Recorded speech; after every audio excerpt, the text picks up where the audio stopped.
L'inflation qui provient de la demande, c'est par exemple l'inflation monétaire. Un opérateur économique font un fonds de commettre $30, mais il vise le bénéfice. Toutes les politiques économiques conduisent à des résultats de manière à satisfaire l'attente des populations.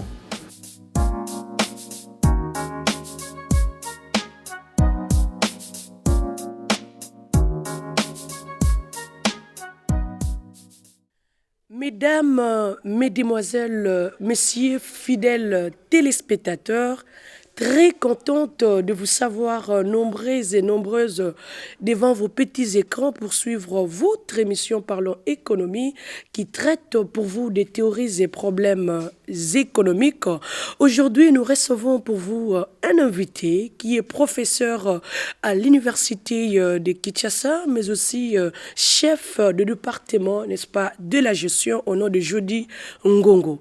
Avec lui, nous allons parler du nouveau modèle de production, quand nous pouvons déjà le constater sur peut-être le terrain. Il y a beaucoup de problèmes liés à l'ancien modèle de production. Alors maintenant, il faudra prévoir un nouveau modèle qui va réellement résoudre les différents problèmes dans les différents secteurs de notre pays. Alors, monsieur le professeur, comment allez-vous? Bonjour, ça va très bien, merci. Il ne fait merci. Pas froid et ça va aller? Non, ça va. La température ambiante, ça va. Je suis dans des bonnes conditions et encore une fois, merci de m'accueillir sur votre plateau. Je vous en prie. Oui. Déjà, pouvez-vous nous présenter ces nouveaux paradigmes?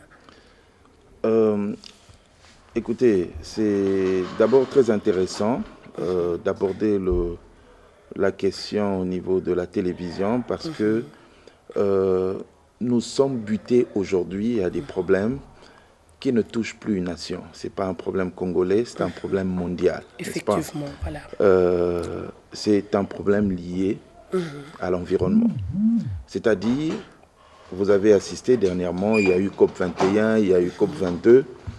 Un fait, un constat, c'est que nous assistons tous au réchauffement climatique. Effectivement. Nous en avons les preuves, n'est-ce pas? Ce n'est plus à démontrer en réchauffement climatique. Et ça, c'est un problème qui n'a pas de limite. C'est un problème qui concerne notre environnement. Mais le problème, c'est que lorsque nous remontons l'origine des conditions actuelles, proviennent du modèle, n'est-ce pas, de développement, du modèle de la production, n'est-ce pas, qui est celui que nous utilisons actuellement. C'est-à-dire 400 ans, plus ou moins 400 ans après l'industrialisation, n'est-ce pas, nous avons pris un modèle de production basé sur la combustion des énergies fossiles, avec une économie globale, n'est-ce pas, une mondialisation, c'est le modèle que nous avons mis en place pour le développement des nations, n'est-ce pas? Or, il s'est révélé aujourd'hui, bien sûr, l'alarme avait été déjà sonnée à un certain moment, aux environs des années 75, que ce modèle nous conduisait à un épuisement des ressources et le modèle également posait quelques problèmes, c'est-à-dire des externalités, c'est-à-dire des effets négatifs qu'on n'arrivait pas à saisir. Et voilà qu'aujourd'hui, on se rend compte, ce modèle-là conduit à l'épuisement des ressources. Ce modèle conduit également au réchauffement de la planète. Et bref, ce modèle-là ne garantit pas les générations à venir. Et voilà pourquoi toute la philosophie doit évoluer. Toute la philosophie doit évoluer dans la manière dont nous réalisons la production, dans le modèle que nous adoptons pour le développement. Et aujourd'hui, toutes les nations ont compris cet enjeu. Nous nous disons que nous qui appartenons, n'est-ce pas, à des nations émergentes, nous avons le choix, nous avons la possibilité de faire encore le choix. C'est-à-dire, nous disons qu'effectivement, pour arriver à assurer le développement, nous avons besoin du capital, nous avons besoin du travail, nous avons besoin de l'énergie, n'est-ce pas? Mais simplement, les nations, avec la découverte du charbon, puis du pétrole que nous avons appelé l'or noir, les nations se sont plongées dans ce que nous appelons le plein emploi. Mais lorsque nous avons adopté le modèle du plein emploi, nous avons oublié que les ressources que nous utilisions pour produire pouvaient s'épuiser. Et qu'on arrive à un certain moment où l'on sent que nous sommes au moment de l'épuisement des ressources, nous allons atteindre un moment où nous aurons du mal à retrouver les ressources nécessaires d'assurer notre survie sur Terre. Alors, la nouvelle philosophie, c'est que nous devons intégrer, n'est-ce pas, les notions d'ordre environnemental. Comment voir, n'est-ce pas, ce qui va nous aider à satisfaire nos besoins actuels, mais également à satisfaire les besoins de ceux qui vont venir. Il y a déjà une question. Oui. Nous sommes passés des OMC, c'est-à-dire des objectifs du millénaire de développement, OMD, oui, aux objectifs de développement durable. Et dans les objectifs de développement durable, il y a un objectif lié à l'environnement. Je crois que ce n'est pas 11, ça doit être 12. Pensez-vous réellement, avec tout ce qui est, vous le savez, les OMD n'ont pas atteint l'objectif ou le résultat attendu. Pensez-vous réellement, avec les objectifs de développement durable et avec ces modèles-là, les ressources ne seront plus épuisables? Pour comprendre cette question, il faut d'abord éclaircir quelque chose. Lorsque nous parlons des ressources qui vont s'épuiser et de ressources renouvelables, cela ne veut pas dire que les autres ressources ne sont pas renouvelables. C'est-à-dire, nous prenons en compte la vitesse d'utilisation. Même lorsque nous parlons des énergies fossiles qui ne sont pas renouvelables, en fait, elles sont renouvelables. C'est que le délai que ces ressources-là prennent pour se renouveler, comparé à la vitesse à laquelle elles sont utilisées, elles sont consommées, nous arrivons, n'est-ce pas, à établir la conclusion que non, à un certain moment, nous serons en rupture de stock. Maintenant, lorsque vous posez cette question, qu'est-ce que cela veut dire? C'est-à-dire, la nouvelle philosophie est une philosophie qui prend en compte l'aspect épuisable. Alors, lorsque vous avez déjà inséré cette variable dans votre modèle, vous savez planifier, vous savez alors planifier comment vous allez utiliser vos ressources. Vous prenez en compte le fait que ces ressources-là sont épuisables, donc nous devons intégrer dans le processus une manière qui nous permet de réemployer. Voilà pourquoi nous avons un principe déjà dans ce modèle, c'est que nous appelons le principe des 3 R. Réduire, réutiliser, recycler.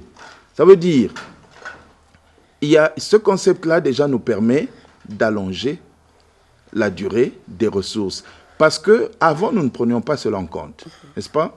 Or, les activités industrielles impliquent les déchets, impliquent la consommation de l'énergie, impliquent également ce que nous appelons l'épuisement des ressources.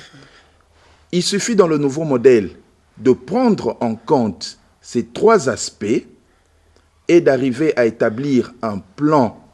En ce moment-là, nous garantissons au moins le réemploi. Voilà. Non seulement le réemploi, mais nous garantissons quand même le délai. Parce que nous sommes également toujours à la recherche et nous trouvons des substituts. Je vous donne par exemple, je prends l'exemple du cuivre. Le cuivre, c'est une ressource naturelle. Donc nous savons qu'en tant que ressource naturelle, elle est finie. Le cuivre, comme ressource, est une ressource finie. On peut arriver à un certain moment où on ne trouve plus le cuivre. Qu'est-ce que cela implique? Vous verrez des nations qui ont mis en place un système qui permet de recycler le cuivre. Qu'est-ce que cela veut dire? Plutôt que, parce qu'il a été démontré que le cuivre recyclé conserve les propriétés de cuivre que nous ne perdons rien. Ça veut dire, et ça moi j'ai assisté personnellement, à des conteneurs que j'ai vus, par exemple lors de mon séjour en Chine, des conteneurs qui venaient de l'Afrique, principalement de la Côte d'Ivoire, remplis des poubelles. Et qu'est-ce que vous retrouvez? Vous avez des poubelles, vous avez tous les déchets, les moteurs, des ventilateurs, des réfrigérateurs, partout où l'on peut retrouver des petits fils de cuivre. Et là même, je vous pose déjà une question. Oui.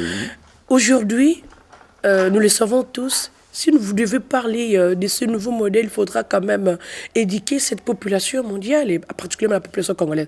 Mais déjà, nous avons un grand problème. Si déjà la population congolaise, là, je prends un exemple, un monsieur qui est chez lui, déjà il ne comprend pas, il faudrait éteindre les lampes lorsqu'il sort de la maison. Il ne sait même pas garder la petite énergie. Pourquoi pas? Voyons même comment nous préparons. Parfois, nous préparons plus par rapport au nombre de personnes à la maison. C'est déjà un problème. Ne pensez-vous pas, il faudra aussi commencer, n'est-ce pas, par une formation, n'est-ce pas, effective qui permettra à ce que ces nouveaux programmes soient réellement appliqués ou pourquoi pas utilisés effectivement par toute la masse de la population mondiale. C'est vrai que lorsque nous parlons déjà du modèle de la production, nous sommes en train de viser les producteurs, les entreprises, mais il est vrai que ces chefs d'entreprise ont reçu une formation, n'est-ce pas? Et là, je vous rejoins pour dire qu'il est important que nous puissions assurer une certaine vulgarisation sur les enjeux réels. Je suis déjà content qu'à l'université, l'année prochaine, nous allons commencer le cours de l'économie de l'environnement au niveau de la première année, du premier graduat, mais ce n'est pas assez. Et ici, j'en appelle au ministère, n'est-ce pas, de l'enseignement, pour comprendre que ces notions-là doivent commencer depuis l'école primaire. Nous les voyons sous d'autres cieux, où la prise en compte, n'est-ce pas, de l'environnement commence dès le bas âge.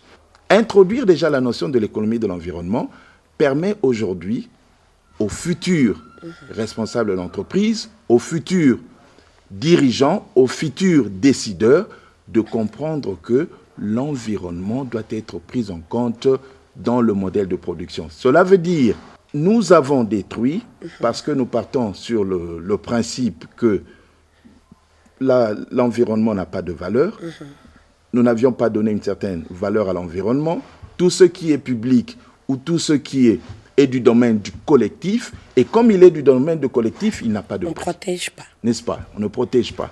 Mais si nous arrivons maintenant, et c'est ça le bien fondé, l'objectif de l'économie de l'environnement, nous arrivons à donner une certaine valeur à l'environnement, alors en ce moment-là, nous comprenons que la satisfaction, les règles changent. L'économie, ce que nous définissons comme bien-être, ce que nous définissons comme la production en économie, doivent être maintenant réévalués en tenant compte du principe de l'environnement. Voilà pourquoi lorsque vous parlez de l'objectif du millénaire, le développement qui est jusqu'ici considéré comme l'accumulation des richesses, n'est-ce pas? Lorsqu'il prend en compte le social, nous l'appelons le développement parce qu'il y a le social, mais lorsque c'est simplement l'accumulation de richesses, nous l'appelons croissance. En intégrant le développement, le social, nous l'appelons développement. Et lorsque nous mettons cette troisième variable qui est l'environnement, alors en ce moment-là, il devient le développement durable. Étant donné scientifique, il nous reste à peu près, disons, 12 ans. Pensez-vous réellement tous les objectifs de développement durable seront réellement atteints? Si même tous les objectifs ne sont pas atteints, même l'objectif lié à l'environnement au Congo sera atteint? Au Congo, je doute. Je doute, mais rien n'est impossible. Pourquoi je dis au Congo, je doute? Déjà, la prise en compte, n'est-ce pas, la prise en compte de l'environnement dans notre pays a été reléguée au second plan. Je ne vois pas, n'est-ce pas, dans la manière déjà, parce que le problème de l'environnement est sérieux. Tout à l'heure, j'étais en train de parler du réchauffement climatique. Mais vous savez, par exemple, que notre production d'énergie, notre production d'électricité est basée sur le fleuve Congo. Effectivement. Il est basé sur ce potentiel que nous avons en termes de cours d'eau et rivières. Mais le réchauffement climatique, à terme, nous aurons un problème d'étiage, nous aurons un problème au niveau de l'approvisionnement en cours d'eau, n'est-ce pas? Ça veut dire, si déjà au niveau de la nation, ce problème est bien cerné, nous devrions encourager des alternatives en matière énergétique, les alternatives énergétiques. Est-ce que c'est déjà fait? Point d'interrogation. Là, nous voyons déjà au niveau de la nation. Maintenant, le problème de l'environnement concerne également la gestion des déchets. Si le Congo veut atteindre les objectifs, comme nous l'avons dit, il faut déjà une prise de conscience. Et cette prise de conscience, il faut une vulgarisation. Et si la vulgarisation est faite à tous les niveaux, il faut que les initiatives commencent. Aujourd'hui même, la gestion des déchets, moi je vous informe, la gestion des déchets constitue une opportunité. Il n'y a pas que les pertes d'argent qu'on peut l'organiser. Les déchets peuvent avoir une seconde vie, les déchets peuvent nous donner de l'électricité, les déchets peuvent constituer une matière première. Et autant que nous disons que le Congo, n'est-ce pas, est un scandale géologique en matière de ressources naturelles, moi j'ajoute qu'il devient un scandale géologique en matière de génération de déchets.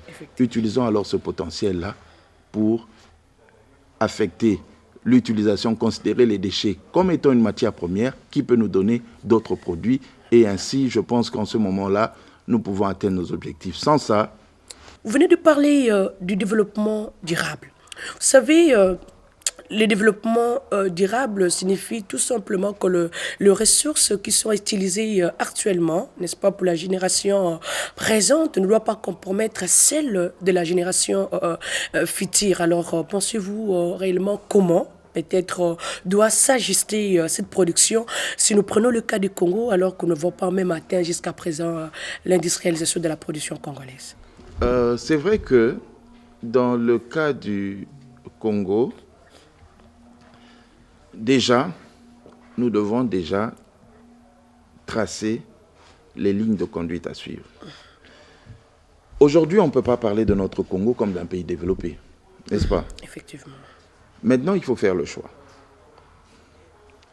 Nous voulons nous développer, mais il y a les contraintes actuelles liées à l'environnement.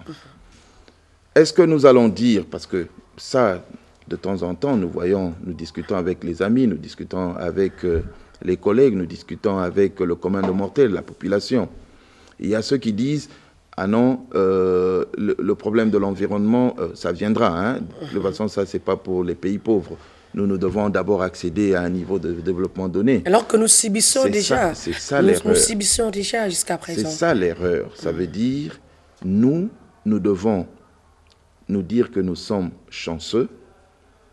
Notre modèle de départ doit être déjà un modèle qui serait un modèle de développement durable. C'est-à-dire, nous, aujourd'hui, nous avons l'opportunité de corriger les erreurs, n'est-ce pas, liées des pays industrialisés qui ont adopté un modèle et aujourd'hui, nous en subissons. Vous avez parlé de l'industrialisation. C'est vrai que nous avons un sérieux problème de l'industrialisation.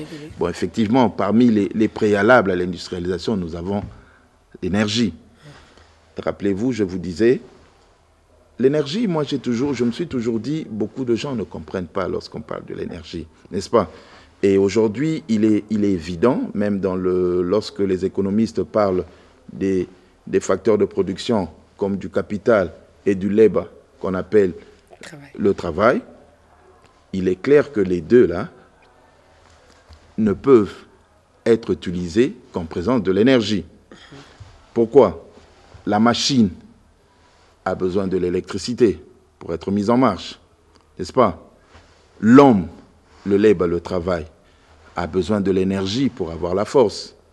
Et cette énergie, il obtient, n'est-ce pas, des légumes qu'il mange, des légumes qui auront transformé grâce à la chlorophylle l'énergie solaire, produit le sucre, et cela que nous récupérons.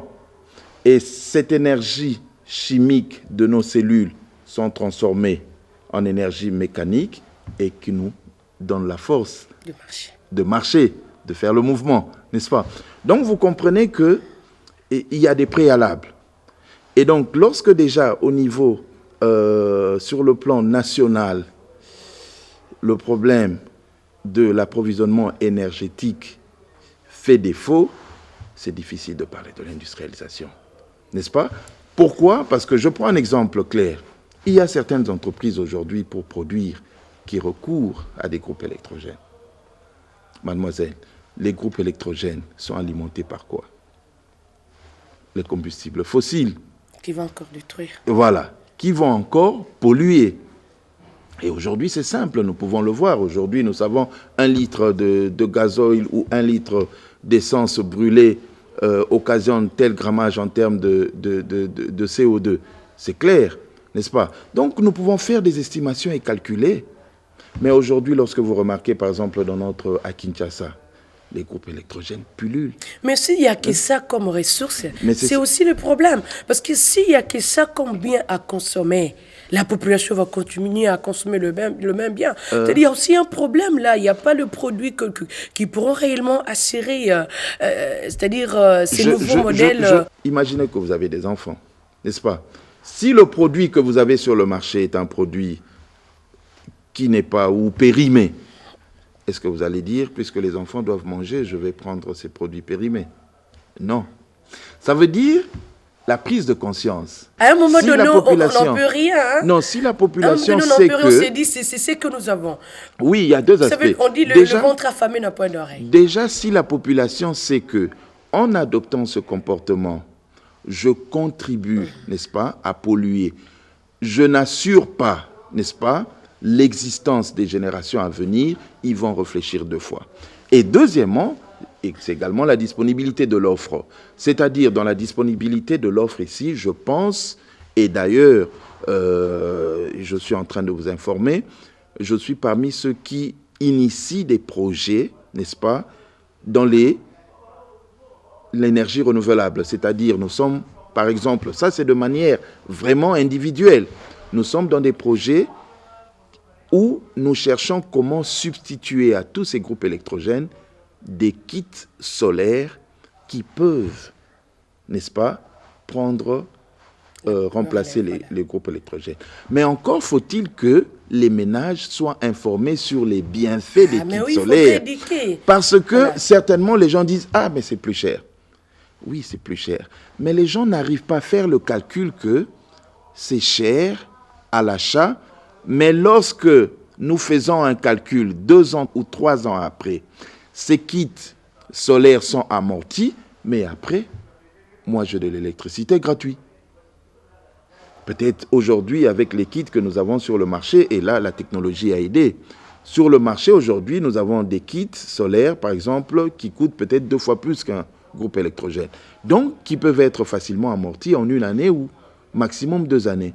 Et c'est fini. Après, vous avez 5-10 ans de gratuité. Donc, il y a un sérieux problème de vulgarisation. Il y a un sérieux problème au niveau, nous, en tant qu'enseignants, nous pouvons faire notre part, c'est-à-dire aider la population à comprendre le danger que court notre environnement et les aider à exploiter, n'est-ce pas, les initiatives qui existent, les alternatives énergétiques, mais il y a également les décideurs qui doivent faire un programme sur le plan national, un programme national, bien sûr mettre en place des mesures d'évaluation de ce programme, n'est-ce pas, pour que dès le début, on puisse suivre le programme et évaluer quels en sont les résultats, c'est-à-dire des mesures de contrôle, de suivi et d'évaluation. C'est souvent ce qui...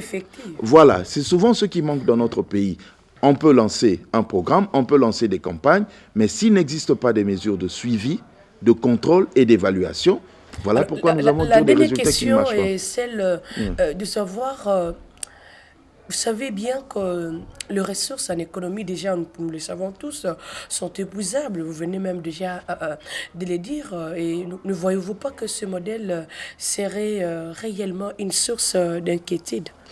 Non, le modèle, par contre,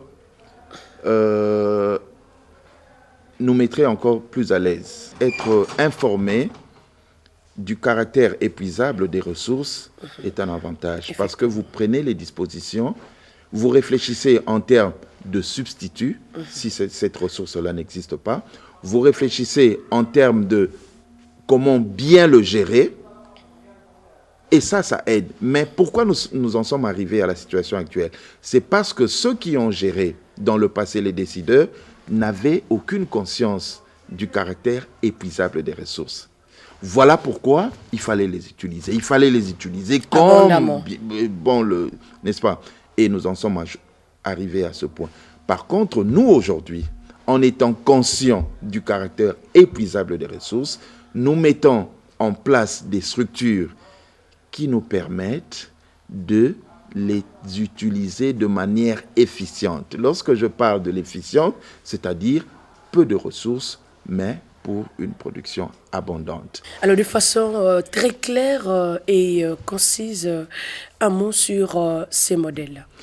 Oui, de manière très claire, c'est simplement le changement de philosophie que je suis en train de prôner, et pas moi d'ailleurs, qu'aujourd'hui le modèle de production actuel est en train de prôner, c'est celui qui met l'accent sur la protection de l'environnement, n'est-ce pas? Et il s'agit ici d'intégrer dans le processus de fabrication des considérations d'ordre écologique. Déjà au niveau, que ce soit au niveau étatique ou au niveau de l'entreprise, nous parlons beaucoup plus de l'éco-conception. C'est-à-dire, lorsque le produit est conçu, l'entreprise insère déjà les considérations d'ordre environnemental et étudie dans quelle mesure il va réduire l'empreinte écologique. Et voilà pourquoi cela nous oblige déjà au niveau de l'entreprise. Au niveau de l'approvisionnement en matières premières, nous essayons de trouver les matières premières qui ne polluent pas. Au niveau de l'approvisionnement du système de transport, nous arrivons également à étudier les moyens qui vont nous permettre de réduire les impacts sur le plan de l'environnement. Au niveau de la transformation de la fabrication, où interviennent les déchets, la consommation de l'énergie, si possible, nous nous mettons au vert, c'est-à-dire nous cherchons les énergies à utiliser beaucoup plus les énergies renouvelables plutôt que les énergies fossiles. Et au niveau des déchets, nous prenons le modèle, considère le fait que le déchet est un sous-emploi de ressources. Nous étudions la possibilité de les recycler, n'est-ce pas, pour arriver à une utilisation maximale de ressources. Et sur le plan de la consommation des énergies, nous réduisons, nous choisissons des machines, n'est-ce pas, qui consomment moins. Et aujourd'hui, la technologie nous a donné la possibilité. Et sur le plan de la distribution, nous cherchons également des moyens de transport qui vont nous permettre de réduire la consommation de l'énergie. Merci. Alors, vous venez de suivre le nouveau modèle de production. Comme nous avons constaté et compris peut-être tous qu'il y a déjà un grand problème dans le monde avec l'ancien modèle de production. Et déjà, vous devez comprendre que le problème de ces nouveaux modèles, c'est un problème de tous. Il faut pas seulement voir l'État, pourquoi pas en particulier l'État congolais, mais chacun en soi doit savoir comment réemployer ces ressources. Il faut éviter ce qu'on appelle les gaspillage. Je viens de parler dernièrement, prenons l'exemple de déchets plastiques. Maintenant, ça cause assez de problèmes. Nous allons voir, peut-être après des mois, la saison de pluie, vous allez voir, il y a assez de différentes inondations qui n'est pas une chose agréable, n'est-ce pas, pour la population congolaise. Si chacun prenne quand même cette conscience-là. Le prof l'a évoqué, c'est aussi un problème lié à la conscience. Parce que vous jetez vos déchets, par exemple, dans des caniveaux, vous ne pensez pas peut-être que l'eau doit circuler. Ces caniveaux, c'est un problème de tous. Prenons conscience pour gérer et protéger notre environnement contre tous ces problèmes, toutes ces difficultés liées peut-être à l'utilisation anormale des ressources actuelles, parce qu'il y a aussi une génération future qui doit bénéficier de ce que moi et vous, pourquoi pas le professeur qui est là, que nous utilisons. N'épuisez pas tes propres ressources, parce qu'il y a une génération après toi, après moi, et après le professeur, nous tous qui regardaient cette émission Parlons économique. C'était le nouveau modèle de production avec le professeur Jody Ngongo de l'Université de Kinshasa. Il est chef du département de la gestion. Ensemble, nous vous disons au revoir et à la prochaine. Merci.